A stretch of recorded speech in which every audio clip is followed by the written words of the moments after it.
A microservice architecture is an architectural style that splits your application into multiple, small, autonomous and independent services. These small services will then collaborate together to form our application. Traditionally, apps which are called as monoliths were built as one code base, often written all in one language, packaged into a deployable entity and then deployed on servers. Microservices are often contrasted with monoliths. In the microservices approach, the monoliths are broken down into smaller, autonomous, independently running components called microservice, which then collaborate to form an application. If that is still too abstract a definition, let's see this. A monolithic app can look like what is shown on the screen. It can contain the code for routing, middleware, business logic and database access for all features in our app.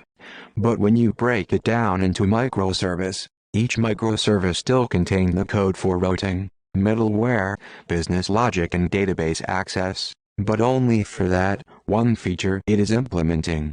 Yes, you heard it right, separate database for each of the microservice, if it needs one, and that pattern is called database per service pattern. A service will never, ever reach to another service's database. There are reasons for this.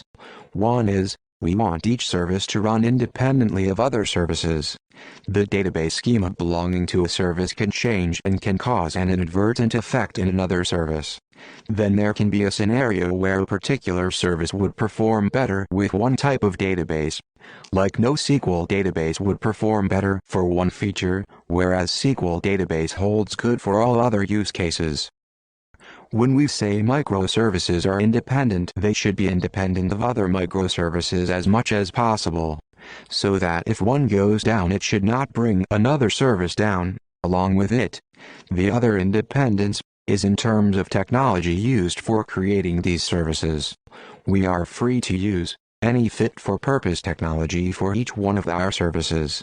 If for one service C# is the best technology to use and for another, Python is the best, we can easily do that in a microservice architecture, because the two services are independent and isolated from each other.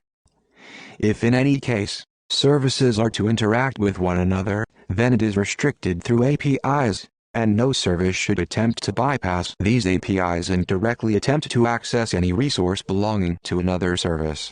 This topic of interaction between services will take us to something called event-driven architecture. In event-driven architecture, each service publishes an event whenever it updates its data. Other services subscribe to events. When an event is received, a service updates its data.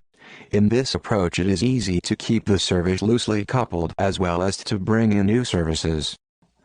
Now let us discuss the scalability of microservices. Unlike monoliths in microservice architecture, we have this option of scaling only the service that is of high demand, which would be much more effective than scaling the entire application. So, where do you put your microservices? In containers, where containers are packages of your software that include everything that it needs to run, including code, dependencies, libraries, binaries, and more. We will see what containers are, how it is different from bare metal servers and VMs in the next video. Thanks for watching.